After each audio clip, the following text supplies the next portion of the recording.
हिमाचल प्रदेश में विधानसभा चुनाव के लिए कल 10 नवंबर को चुनाव प्रचार का आखिरी दिन है। ऐसे में प्रधानमंत्री नरेंद्र मोदी आज हिमाचल प्रदेश पहुंचे और कांगड़ा और हमीरपुर में चुनावी रैली के साथ ही जीत की हुंकार भरी।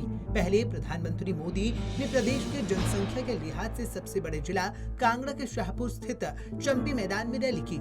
शाहपुर में रैली से पीएम मोदी ने जहां जिला कांगड़ा की 15 सीटों को साधने का प्रयास किया, वहीं रैली में प्रधानमंत्री नरेंद्र मोदी ने कांग्रेस पर जमकर निशाना साधा। पीएम ने डबल इंजन सरकार और सिंगल इंजन सरकार के फायदे व नुकसान भी गिनाए। वहीं उन्होंने 5G से हिमाचल का विकास होने का दावा किया। उन्होंने कांग्रेस पर निशाना साधते हुए कहा कि कांग्रेस यानी अस्थिरता, घोटाले, विकास कार्यों में रोड़े अटकाने की गारंटी है। साथ ही उन्होंने भाजपा की पहचान सुशासन से की और कहा कि भाजपा वही करती है जो कहती है। अगले 5 साल कांगड़े दी तरक्की, विकास, रोजगार कने विश्वास दे होण इस ताई आज तुम्हारे ने गल करने इत्यु आया। तुम्हारे ने गल करीने मिंजो बड़ा खरा लगदा। शांता कुमार जी के साथ बरसों तक काम करने का अवसर मिला। साल पहले जब मैं यहां रथ यात्रा करते हुए आया था तो हमारा रथ कोटला पुल होकर के गुजरा था और तब शाहपुर के बाजार में ऐतिहासिक सभा हुई थी और जिसकी चर्चा लंबे अरसे तक रही थी। आज हिमाचल 21वीं सदी में विकास के जिस अहम पड़ाव पर है, वहां उसे एक स्थिर और मजबूत सरकार की जरूरत है। आज जहां कांग्रेस की सरकारें बची हैं, गिन गिन करके 2 ही सरकारें बची हैं, एक है राजस्थान में और छत्तीसगढ़ में, और वहां से खबरें कभी विकास की आती है? नहीं आती है। वहां से खबरें आपस में झगड़े की ही खबरें रहती हैं। अगर यही चलता रहा तो राज्य का विकास हो सकता है क्या? हो सकता है क्या? नहीं, हाथ ऊपर मत करो, मुंह से बोलो, हो सकता है क्या? हाँ, मेरा तो अनुभव कहता है कांग्रेस यानी अस्थिरता की गारंटी, कांग्रेस यानी भ्रष्टाचार, घोटाले की गारंटी।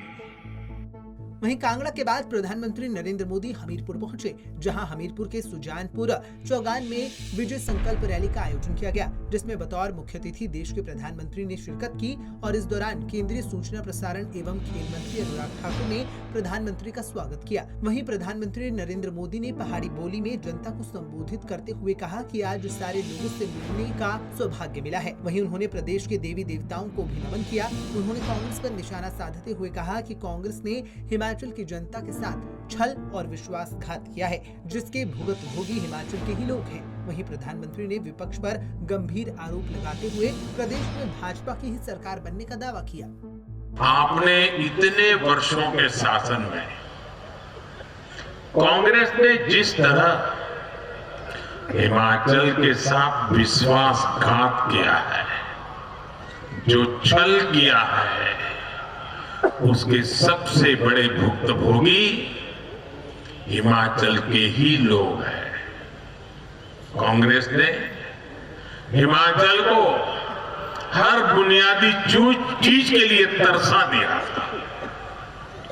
वहीं भाजपा है जिसने हिमाचल के हर घर घर को बुनियादी सुविधाओं से जोड़ने के लिए दिन रात ईमानदारी से प्रयास किया है। इस वजह से आज हिमाचल के लोग, पूरे देश के लोग भाजपा पर इतना विश्वास करते हैं। भाजपा पर देश का ये भरोसा लगातार मजबूत होता जा रहा है और आज हिमाचल के लोग भी कांग्रेस को भली भांति समझ चुके हैं, जान चुके हैं।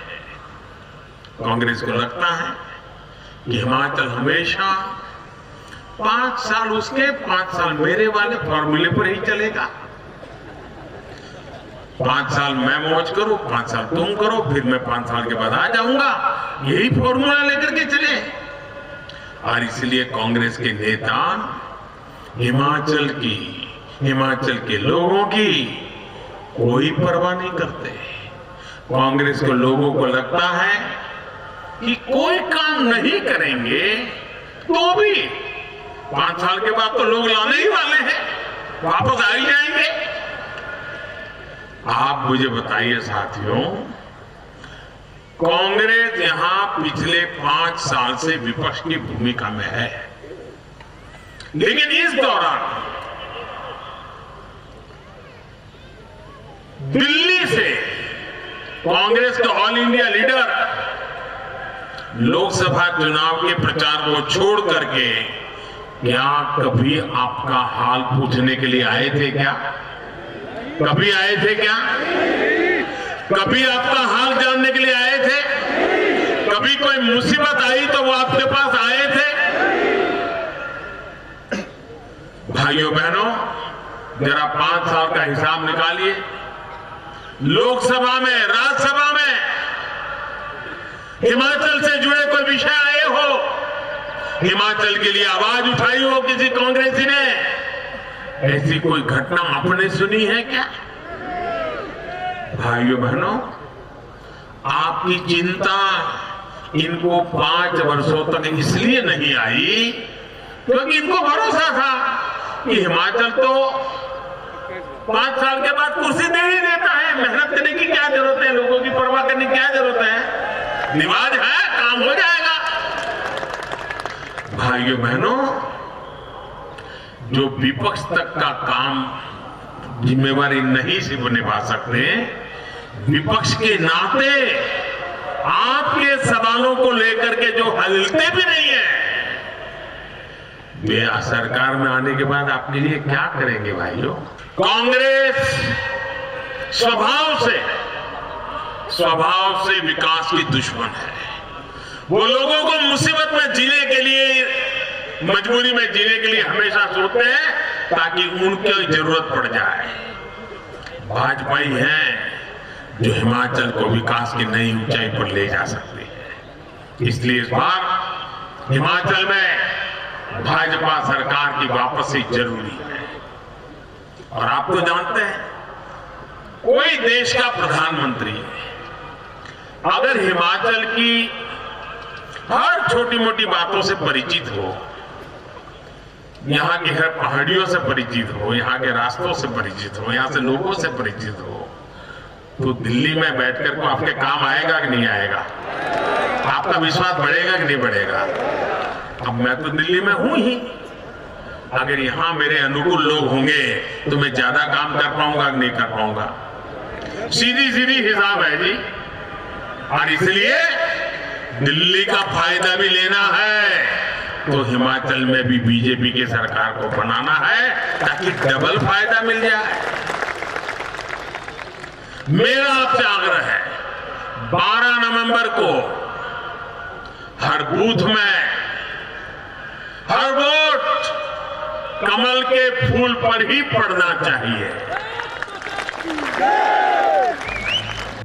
गौर हो कि कांगड़ा के बाद हमीरपुर पहुंचे देश के प्रधानमंत्री ने जहां भाजपा के समर्थन में चुनावी प्रचार किया, वहीं जनता से भाजपा को ही वोट देने की अपील की। साथ ही उन्होंने कांग्रेस पर हमला करते हुए विपक्ष में रहकर जनता का ख्याल न रखने के आरोप लगाए और जनता से कांग्रेस के झूठे वादों में न आने की अपील भी की। पंजाब केसरी टीवी के लिए हमीरपुर से अरविंदर सिंह के साथ धर्मशाला से ब्यूरो रिपोर्ट।